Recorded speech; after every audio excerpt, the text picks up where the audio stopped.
SMP Negeri 3 Ambon dalam rangka memperingati hari ulang tahun SMP Negeri 3 Ambon yang jatuh di hari ini 1 September, dan sekaligus diadakan reuni akbar bagi seluruh alumni yang berkenan hadir dan juga yang tidak sempat mengambil bagian di hari ini.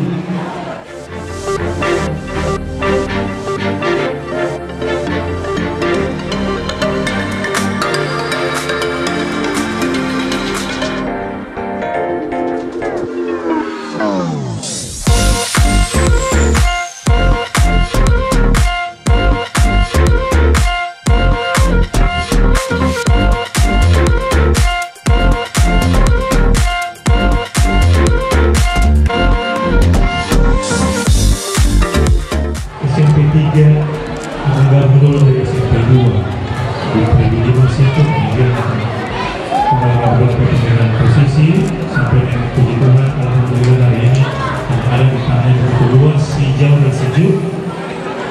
Daerahnya juga sangat tentram karena berada di daerah lingkungan perkampungan pemukiman, jadi tidak menjadi kendaraan itu sesuai dengan protokol dan perintah.